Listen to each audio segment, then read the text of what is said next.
Il n'est jamais trop tôt pour lutter contre les inégalités. Parce que le monde change et que les femmes aussi en sont les architectes. Parce que nous avons besoin de modèles inspirants pour atteindre les objectifs de parité. Pour que ce sujet n'en soit plus jamais un. Pour réussir cette transformation, Il nous faut de l'ambition. sur tous les sujets qui comptent, C'est à nous d'agir. Ensemble, faisons bouger les lignes. Rebonjour à tous, suite des assises de la parité 2024 avec notre partenaire International Women's Forum, suite de ces assises de la parité autour des questions de RSE, d'égalité hommes-femmes. Je suis très heureux d'accueillir la ministre chargée de l'égalité entre les femmes et les hommes et de la lutte contre les discriminations. Madame Berger, soyez la bienvenue. Merci. Et puis Laure Salvin qui va m'accompagner parce qu'elle a une très belle étude. Bonjour Laure.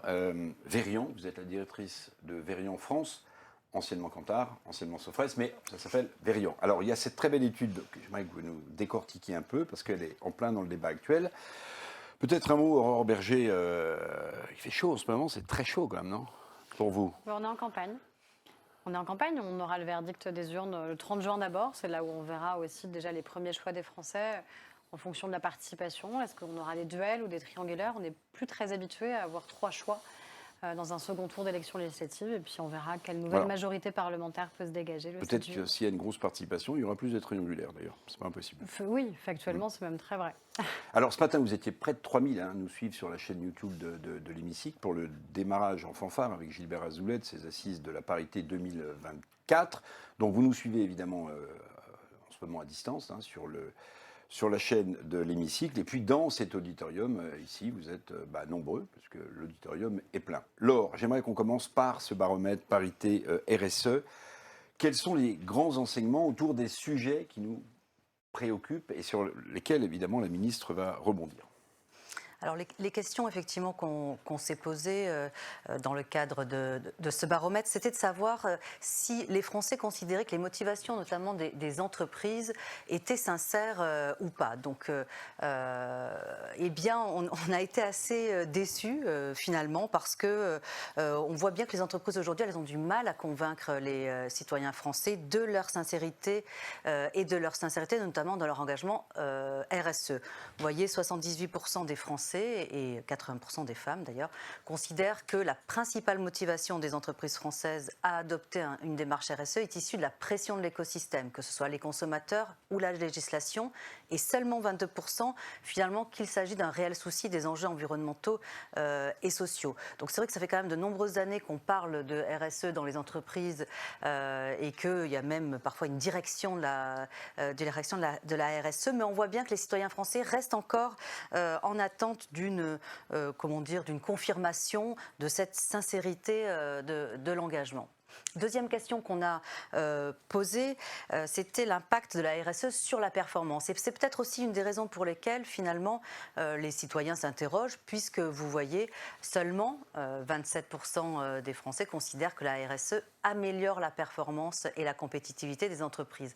Donc ça a été un concept assez flou pendant de nombreuses années. Et effectivement, sur finalement l'impact concret de ces mesures RSE dans les entreprises, à nouveau, les Français ont besoin de preuves et de concret. Alors, on voit quand même, et là, c'est quelque chose qui est récurrent dans nos enquêtes d'opinion, que les jeunes, 18-24 ans, sont beaucoup plus sensibles. Ils sont beaucoup plus en soutien, effectivement, parce que eux, ils considèrent que la RSE a un véritable impact sur la performance de la compétitivité des entreprises. Aurore Berger, ce premier chiffre-là, principale motivation des entreprises françaises à adopter une démarche RSE, il faut que le législateur pousse. Finalement, c'est quand même une bonne chose. Souvent, les changements de comportement, ils ne se font pas sur un claquement de doigts. Là, ça veut dire que la législation, elle a quand même un impact. Donc c'est le point positif en vérité de ce score qui au départ est négatif, puisque ça veut dire que les Français ne jugent pas c'est instinctif de la part des entreprises. Ça veut dire que la législation pose un cadre contraint qui permet de progresser, sur les enjeux évidemment environnementaux et l'impact environnemental des entreprises, sur les enjeux sociaux, et là c'est très large en vérité sur les enjeux sociaux. Il y a évidemment les questions d'égalité professionnelle, d'égalité économique entre les femmes et les hommes, la question de la parentalité dont on sait qu'elle est encore aujourd'hui une véritable rupture de carrière et un facteur aggravant des inégalités entre les femmes et les hommes. Donc ça veut dire qu'on a intérêt à continuer à renforcer peut-être notre législation, à évaluer aussi ce qu'on a déjà réussi à conduire, parce que c'est ça qui procure sans doute le plus d'effets aujourd'hui sur la manière avec laquelle les entreprises agissent. Alors, il y a un chiffre, moi, qui m'a vraiment marqué, c'est le chiffre suivant. Alors, c'est les 43... On parle de discrimination positive, hein. Les femmes face à la question de la discrimination positive. Et alors, j'aimerais que vous nous l'analysiez un peu en finesse, parce que 43% estiment que les femmes atteignent des postes de direction en France le doivent à leurs compétences. Il me semble me souvenir d'anciens baromètres, alors peut-être pas ceux de Kantar ou de la Sofres, où le chiffre était beaucoup plus faible. On estimait qu'il y avait peut-être des passe-droits, il y avait des femmes qui étaient plus proches des dirigeants que d'autres, et que ça pouvait expliquer. Là aujourd'hui, on estime 43%, c'est pas négligeable, hein, même 48% c'est des CSP+, que c'est grâce à leurs compétences. Alors, c'est pas négligeable, mais en même temps, c'est pas énorme non plus. Ça fait moins d'un Français oui, mais ça sur progresse, deux. ça progresse. Ça progresse, fortement. mais alors, lentement. fortement. Moi, je trouve que ça progresse plutôt Oui. lentement, Pas assez, effectivement. Et vous avez quand même... Là, on a deux femmes de pouvoir. Ouais. Bah oui. Oui, mais la question, c'est comment on est perçu par les Alors, Français, justement. oui. C'est pas tant qu'on ait ces positions, mais c'est comment les Français considèrent qu'on a obtenu ces positions-là. Et les femmes, les hommes d'ailleurs, les obtiennent d'abord grâce à leur travail et à leur mérite, et non grâce à des politiques de discrimination positive. J'aime pas d'ailleurs le terme discrimination Non, positive mais pour on les peut femmes, dire quoi puisqu'elles d'autre, représentent une Aurore majorité Berger dans la population.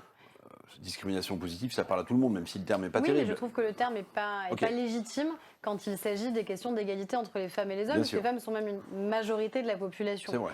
Donc c'est pour ça que je préfère ne pas l'employer et parler juste de politique d'égalité qui doivent pouvoir exister, parce qu'à la fin c'est ça, c'est l'égalité dans les postes de direction et les postes de pouvoir, c'est le partage de la gouvernance dans les entreprises, et c'est l'égalité économique et professionnelle sur les enjeux de rémunération.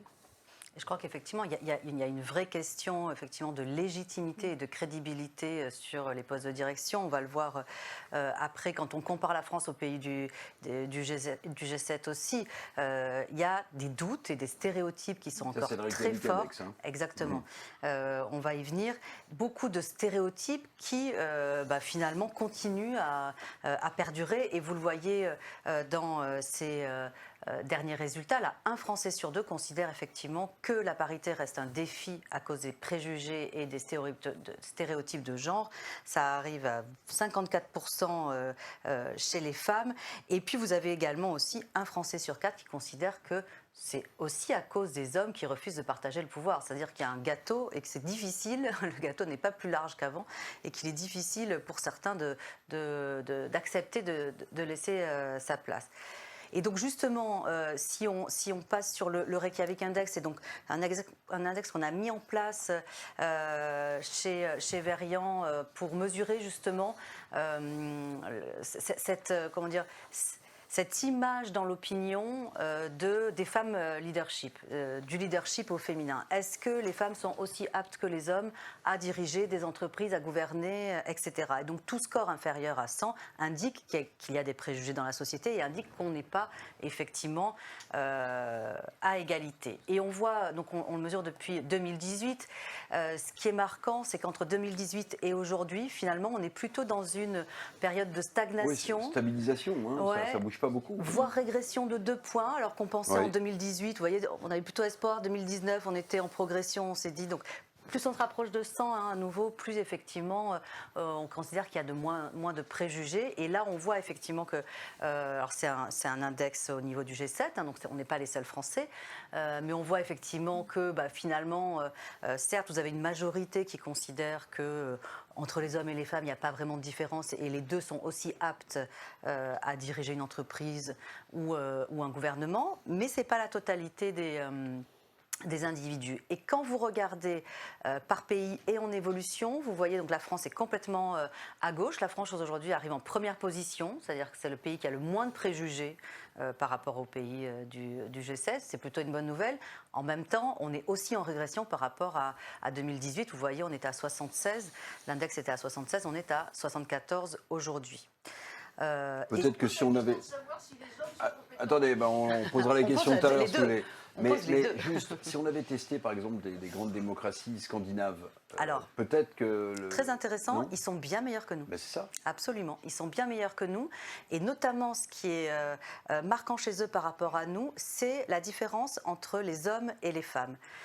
Et notamment les jeunes hommes. Chez nous, les jeunes hommes décroissent. Et là, vraiment, vous voyez, sur ces courbes, on le voit. Les jeunes, en 2018, étaient à peu près comme le reste de la population. Aujourd'hui, eh bien, ils sont de moins en moins d'accord, finalement, et à l'aise avec l'idée d'une femme au pouvoir. C'est quand même assez affligeant. Et dans les Nordiques, c'est pas le cas. Justement, les jeunes continuent à accompagner le mouvement. Et on le voit dans les pays du G7. À nouveau, vous voyez la France.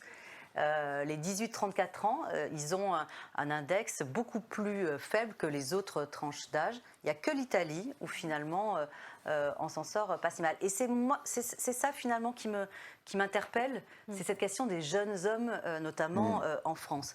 Que se passe-t-il pour qu'ils considèrent effectivement que non, les femmes ne sont pas aussi aptes que les hommes à diriger? Alors, ce qui est intéressant aussi, je trouve, Aurore Berger, là, quand vous regardez le graphique Allemagne-Italie, moi, j'aurais été persuadé peut-être que l'Allemagne était mieux classée. L'Italie, bon, on a une vision un peu caricaturale, peut-être d'une société un peu machiste, bon. Mais l'Allemagne, c'est aussi, vous savez, les 3 K, c'est aussi Kinder, les enfants, la cuisine, historique, voilà, exactement. Et on voit que l'Allemagne est très mal classée parce que aussi, ça dépend de la culture dans laquelle le pays en question a baigné.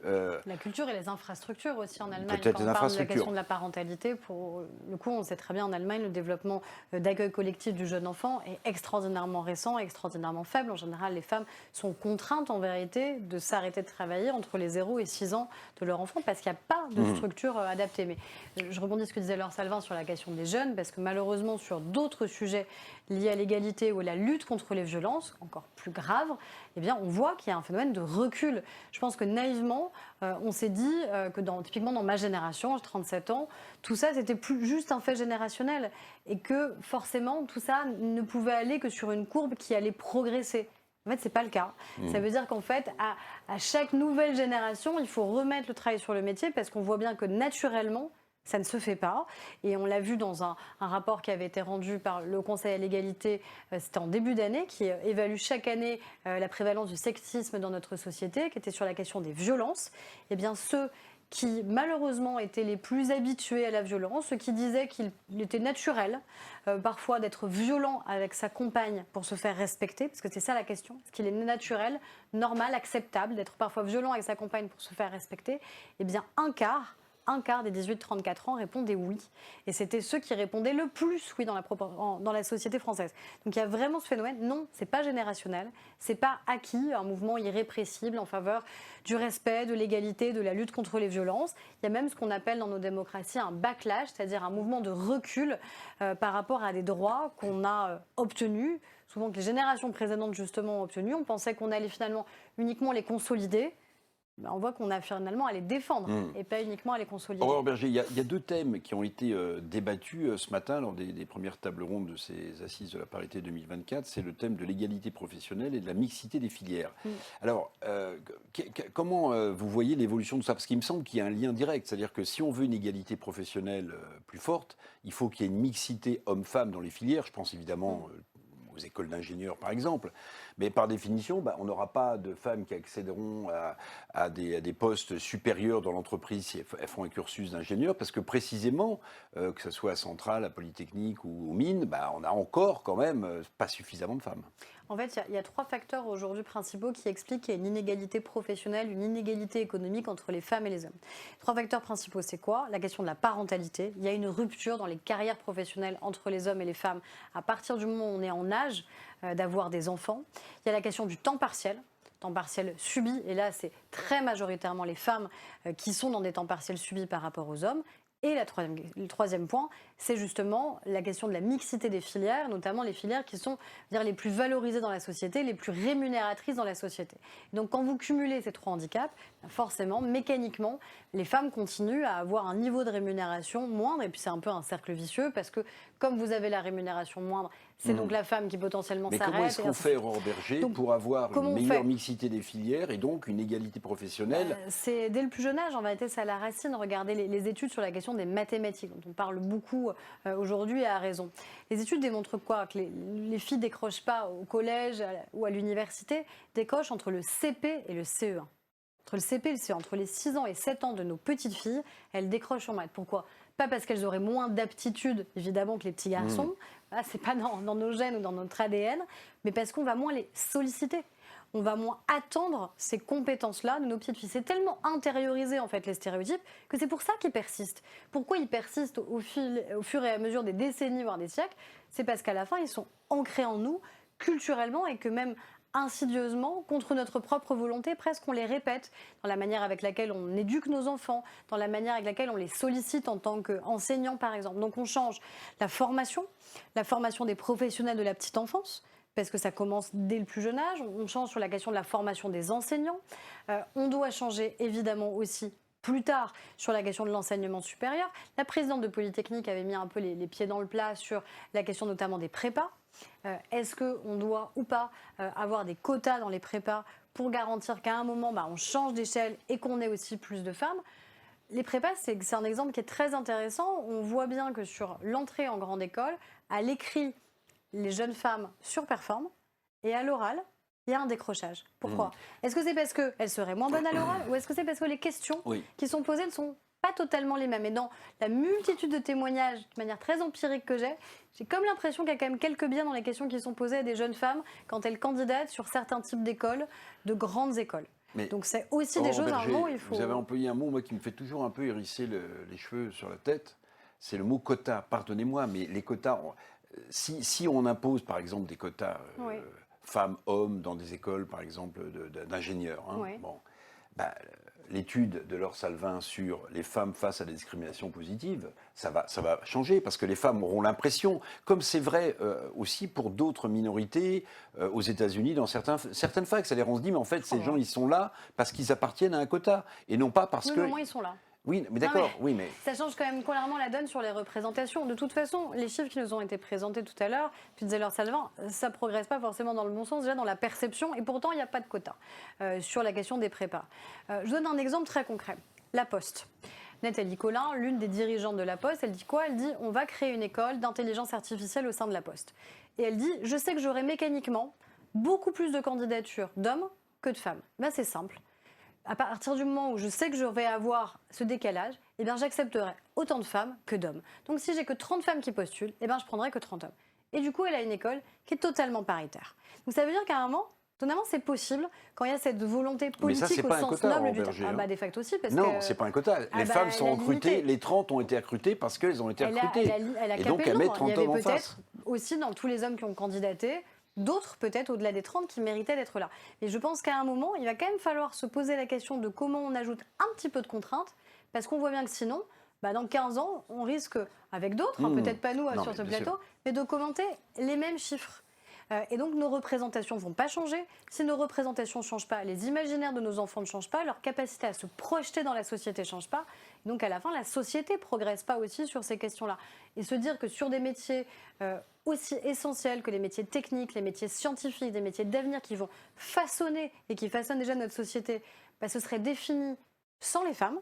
Je crois que c'est un problème absolument majeur de reproduction et des inégalités et des stéréotypes. Laure Salvin, je voulais vous poser une question qui n'est pas du tout piège, mais comme je sais que vous avez la mémoire des études, forcément, est-ce que vous considérez qu'aujourd'hui les entreprises, alors je veux dire privées, les entreprises sont plus prêtes qu'il y a 5 ans, 10 ans, 3 ans à la parité?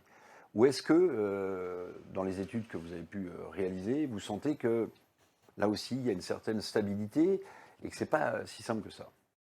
Non, alors par rapport à il y a 20 ans, quand même, les entreprises J'espère. sont clairement plus prêtes et se disent d'ailleurs plus prêtes. Dans les CODIR, il y a d'ailleurs souvent des exigences de quotas dans certaines grandes entreprises. Donc non, clairement, effectivement, il y a eu une évolution dans ce domaine-là. Mais on continue à avoir des programmes justement pour promouvoir les femmes dans l'entreprise, etc. Il n'y a pas de programme pour promouvoir les hommes, donc c'est bien qu'il y a encore un sujet. Quand on regarde les chiffres sur le nombre de personnes, le nombre de femmes dans les comités de direction, justement, ne serait-ce que des entreprises du CAC 40, effectivement, on n'est pas tout à fait à la parité non plus. Donc on a encore des marges de progrès, c'est clair. Et Aurore Berger parlait justement des préjugés et des stéréotypes. Moi, ce qui me marque quand on interroge les Français, en fait, en disant mais qu'est-ce qu'il faudrait faire, etc. Effectivement, ils nous disent mais en fait, c'est l'école qui doit nous aider. Vous voyez, moi, je me souviens d'un groupe Cali, maintenant ça devient un peu connu, les groupes Cali, que j'animais à Béziers, et sur justement les violences faites aux femmes, c'était dans le cadre de nouvelles mesures. Et une dame me disait, mais moi, je ne sais pas comment faire avec mon petit garçon, une femme d'origine musulmane qui était voilée, effectivement, il me disait, je ne sais pas comment faire avec mon petit garçon, j'arrive pas à lui faire comprendre que les garçons sont comme les filles, etc. Et j'aimerais que l'école m'aide. En effet, on est quand même face à des gens qui sont démunis, en fait, souvent, qui ne savent pas forcément par quel bout prendre la problématique. Et je crois que l'éducation nationale a un vrai rôle à jouer, en fait. Bah oui, alors ça c'est un sujet, alors je ne vais pas du tout entrer dans aucune polémique parce que ce n'est pas le sujet, mais on a l'impression quand même que la formation, les concessions aussi que la République a faites à l'intérieur de l'éducation nationale, le délitement, je ne sais pas si vous avez vu la polémique autour du recrutement des professeurs là, de collège, mais c'est absolument hallucinant, on leur demande un niveau de 3e visiblement, donc les syndicats montent au créneau. Mais la qualité des enseignants, le fait qu'on ne cède pas à des contraintes qui remettent en cause la laïcité, vous preniez cet exemple, sinon je ne l'aurais pas pris. Ces contraintes-là, est-ce que l'éducation nationale, à votre avis, Madame la Ministre, est toujours à même de les tenir? Parce que sans éducation, on n'instruit pas. Les parents éduquent, mais l'éducation nationale doit instruire. Est-ce qu'on n'est pas en train d'assister à un effilochage de tout ça? Mais je crois qu'on attend aussi beaucoup plus de l'école que ce qu'on en attendait sans doute il y a 15 ou 20 ans. Il y a 15 ou 20 ans, on n'attendait pas de l'école l'éducation à la vie affective, ce qui me paraît absolument déterminant quand on parle du respect de l'intégrité du corps, de la lutte contre les violences. On n'attendait pas de l'école l'éducation au développement durable, ce qui est en effet mais sur un les enjeu légitime. On stéréotypes, n'attendait pas Aurore de Berger, l'éducation sur les numérique, et stéréotypes, ainsi de suite, et ainsi de quand suite. on a le sentiment qu'on a du mal à faire respecter l'autorité ici et là dans une classe, est-ce que la question des stéréotypes vient pas en... quelque chose d'un peu différent. Oui, mais d'accord, mais est-ce qu'elle ne vient pas en autorité, la deuxième ou en question troisième? contre les stéréotypes. Est-ce qu'elle ne vient pas en deuxième ou en troisième pour des profs ou des enseignants qui sont parfois débordés? Non, mais je pense qu'on attend, encore une fois, et c'est un débat, à mon avis, un peu sans fin en vérité, sur quel est le rôle de l'école, jusqu'où l'école doit aller en responsabilité, jusqu'où l'école doit éduquer versus instruire. Je pense que ce débat, il n'est pas totalement neuf. Et quel est le rôle et la place des parents par rapport à ça? Moi, ce que je pense, c'est que quand on est face à des parents, soit qui sont démunis en vérité parce qu'ils ne savent pas comment aborder un certain nombre de sujets, soit qui peuvent être défaillants parce qu'ils ont renoncé à aborder certains sujets, c'est certain que l'école doit être un refuge pour nos enfants, pour se dire que là, on a un socle commun, on a un socle républicain avec des règles qui sont claires et qui permettent que des valeurs soient transmises. C'est, je crois, ça qu'on doit attendre de l'école, mais il ne faut pas non plus charger la barre, si je puis dire, chaque année en se disant qu'on va ajouter des enseignements supplémentaires, des valeurs supplémentaires inculquées, parce qu'à la fin, les enseignants aussi se disent « moi, je ne sais pas faire, je n'ai pas été formé pour ça ». Par contre, inculquer dès le plus jeune âge une culture de respect, une culture d'égalité, je crois que ça, c'est totalement en phase avec ce que font nos enseignants et ce qu'ils souhaitent faire. Il faut aussi qu'ils se sentent soutenus. Là encore, les parents d'élèves ont un rôle assez déterminant à jouer aussi pour soutenir les enseignants dans la manière avec laquelle ils enseignent, dans les pédagogies qu'ils délivrent, dans les enseignements qu'ils délivrent à nos enfants. Ce n'est pas toujours le cas. Les enseignants se sentent un peu en concurrence aussi par rapport à d'autres savoirs qui peuvent se trouver ailleurs ou par rapport aux familles. Et c'est des places qui ne sont pas simples, à mon avis, à trouver. Alors, Laure Salva a parlé de la représentation des femmes. Je préfère le mot au pouvoir que de pouvoir. Les femmes au pouvoir au sein de l'entreprise, notamment dans les conseils d'administration ou dans les comités de direction, il y a la fameuse loi que je vais appeler express Zimmermann-Copé, vous voyez? Pas Copé-Zimmermann, je vais l'appeler Zimmermann-Copé. Est-ce qu'il y a un avant? Rixin, d'ailleurs. Oui, mais est-ce que cette loi, il y a un avant et un après? Est-ce qu'elle a considérablement changé les choses ou pas? En fait, les deux lois se répondent, à la fois la loi Zimmermann-Copé et la loi Rixain du nom de Marie-Pierre Rixain qu'on a adoptée dans le précédent mandat, parce que c'est la question du partage à la fois de la gouvernance, mais aussi en effet du partage du pouvoir dans l'entreprise.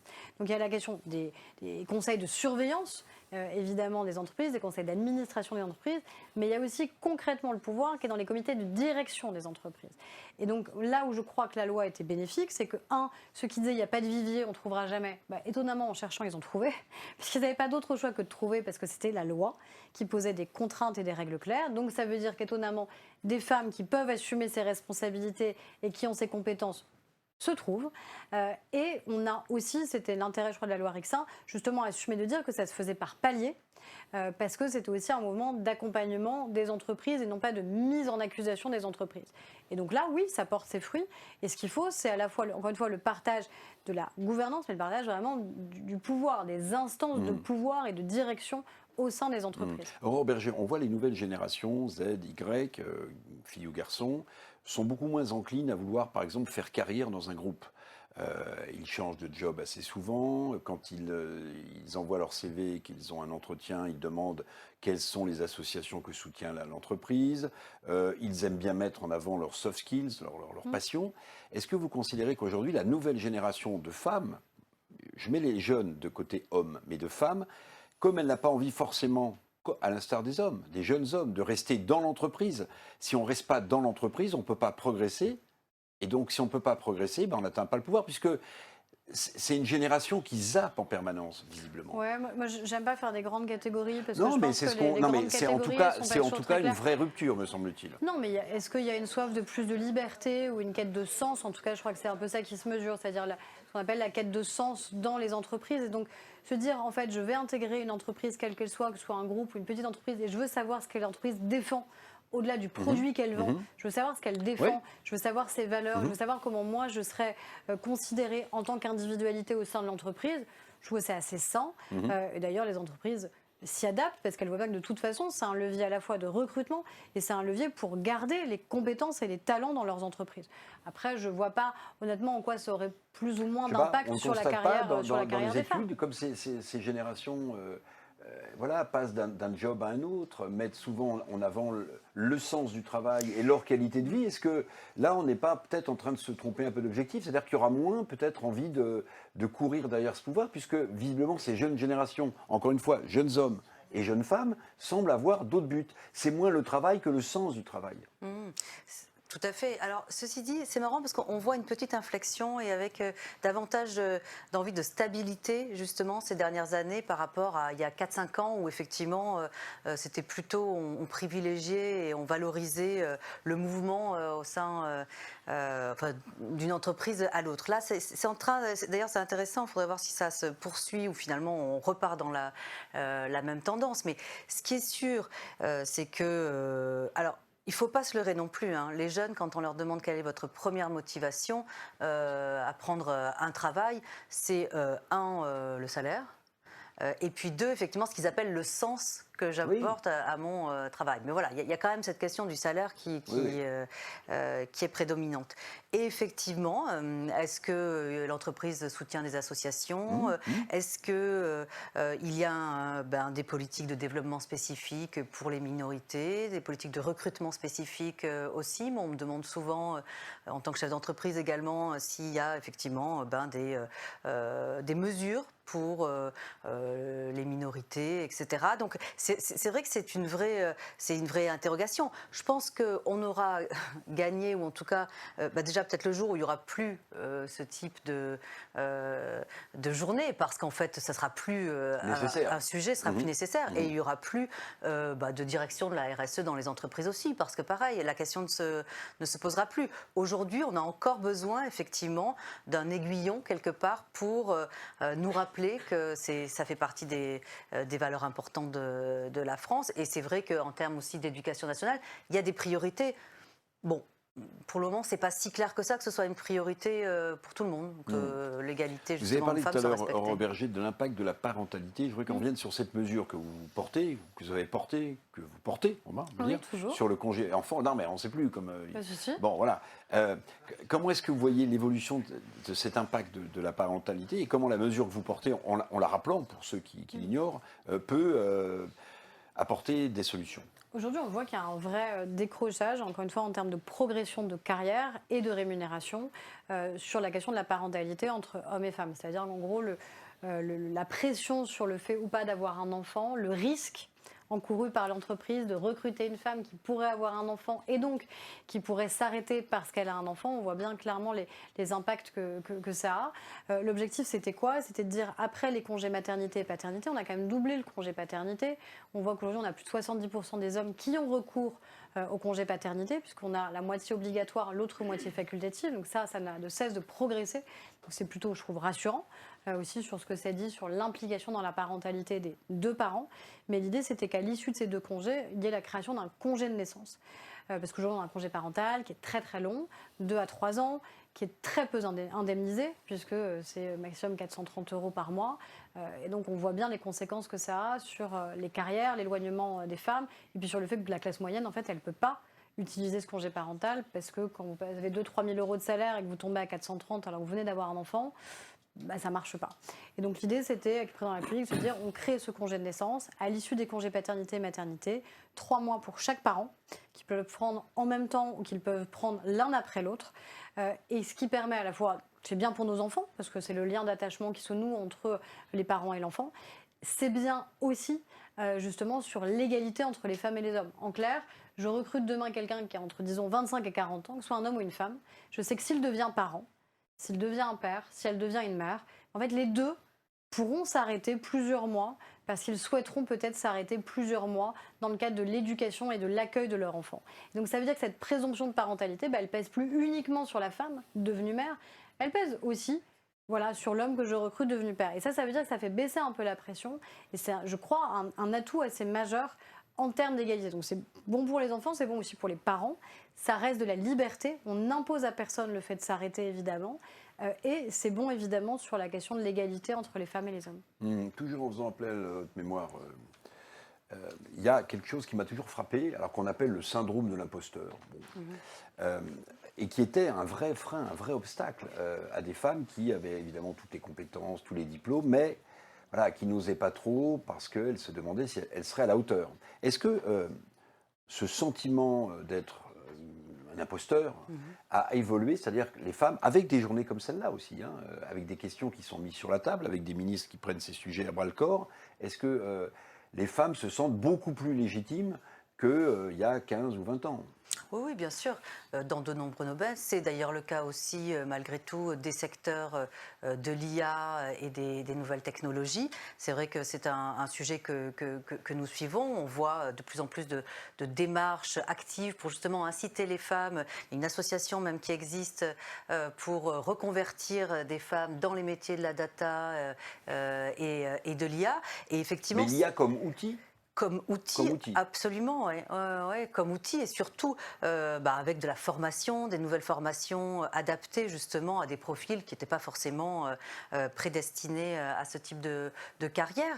Et y compris, on parle beaucoup de rôle modèle, vous savez, donc il y a de plus en plus quand même malgré tout de femmes dirigeantes chez Total aussi, sur des métiers... La présidente de Total France est donc une présidente, c'est une femme. France. Oui, tout à fait. Oui. Mais après, d'autres bien sûr, effectivement. il y a plein d'exemples. Voilà. Mais donc, c'est aussi l'idée que finalement, c'est possible. Et à la fois en voyant ces modèles quelque part et en considérant et en continuant à dire que oui, c'est normal et ça va se généraliser, je pense que ce syndrome, c'est le plafond de verre ou le syndrome de l'imposteur, effectivement, est de moins en moins présent. Mais c'est vrai que c'est très drôle parce qu'il y a 10 ans, j'étais dans un groupe de femmes, justement, où on réfléchissait à qu'est-ce qui peut nous mettre mal à l'aise, etc. Et justement, on avait toute cette idée de... du syndrome de l'imposteur. Et je me demandais, mais est-ce que les hommes ne l'ont pas aussi finalement? Est-ce que c'est que les femmes qui ont ce syndrome là à un moment donné Si, c'est une bonne question, mais parce que oui, on ne se préoccupe pas trop des hommes, même si ce n'est pas le sujet, mais je pense que ça dépend. Oui, finalement. Non, mais ça dépend du milieu culturel d'où vous venez et à quelle situation professionnelle vous accédez.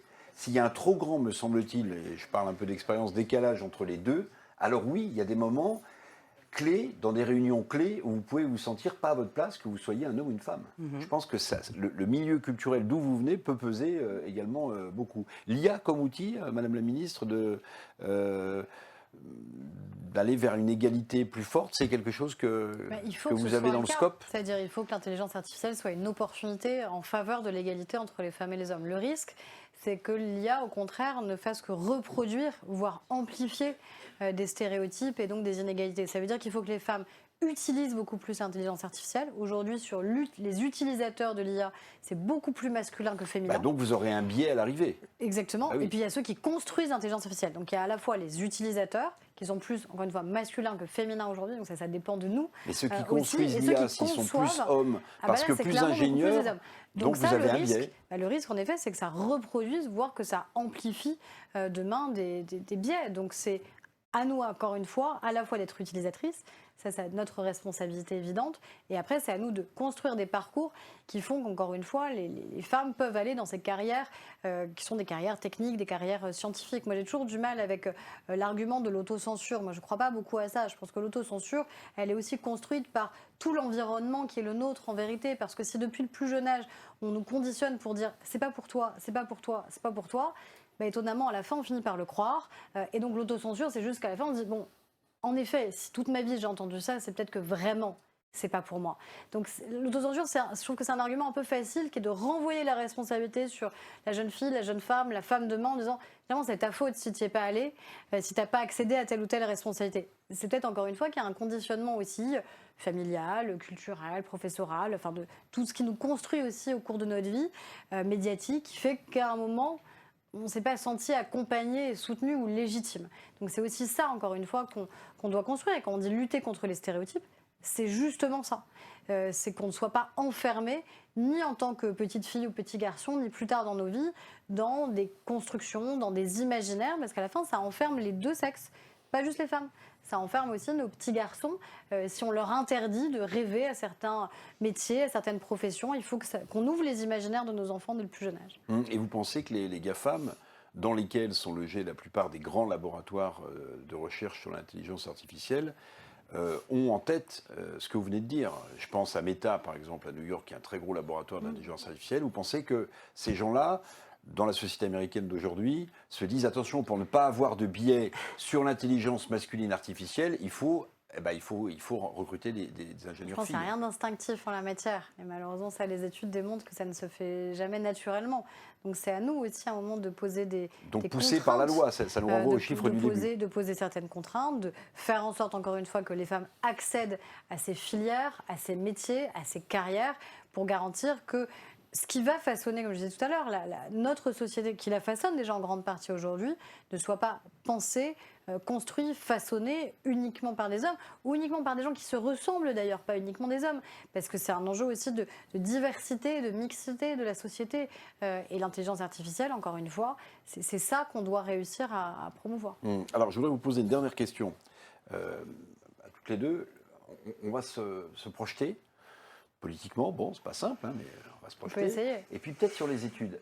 Voilà, il y a les assises de la parité 2025 avec International Women Forum, imaginons. Pour essayer de voir comment les choses ont progressé en termes de parité ou de RSE, Laure Salvin, chez Verian, vous poseriez quelle nouvelle question? Moi, je pense que justement, je poserai une question à un échantillon différent. Je poserai une question à un échantillon de chefs d'entreprise, justement. Parce que je pense que les entreprises ont un rôle majeur à jouer dans sur ce sujet et dans cette appropriation quelque part et cette lutte contre les stéréotypes. Je pense que je demanderai aux entreprises qu'est-ce que vous mettez réellement en place pour favoriser justement la parité dans le cadre de vos politiques RSE. Parce qu'on le voit, hein, d'ailleurs, les publicités qui luttent contre les stéréotypes, les publicités qui mettent en avant justement qui permettent de bouleverser un petit peu les idées préconçues, etc., eh bien, elles ont un impact beaucoup plus important que d'autres qui Mais chefs n'utilisent pas d'entreprise avec un distinguo entre des patrons de PME, de TPE, par exemple, et des patrons de grands groupes, ou vous mélangez tout? Non. Ce qu'il faut, c'est qu'on ait justement les différentes strates, parce que c'est bien si les différentes strates agissent en même temps qu'effectivement, eh bien, dans 3 ans, le baromètre de la parité RSE aura vraiment des évolutions significatives, effectivement. Donc, voilà, je pense que les entreprises doivent aussi se saisir et se saisir sincèrement du sujet. Et les Français ont encore des doutes aujourd'hui sur cette sincérité. Dernière question, Madame la Ministre. N'y voyez aucune malice de ma part. Jamais. Imaginez, voilà, on est aux assises de la parité 2025. Vous avez encore toujours le même portefeuille ou un autre. Mais enfin, celui-ci, vous l'avez.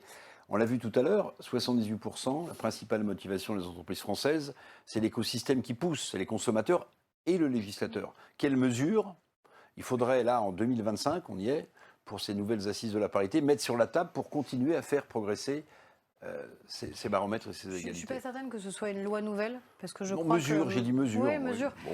Moi, je crois beaucoup à ce qu'on est en train de faire sur la question de la parentalité, parce que je crois que c'est vraiment, aujourd'hui, l'un des points les plus bloquants dans notre société, sur les enjeux d'égalité économique, d'égalité professionnelle, donc d'émancipation, en réalité, parce que l'égalité économique, c'est permettre tout simplement une émancipation de tous les Français, que ce soit des femmes ou que ce soit des hommes.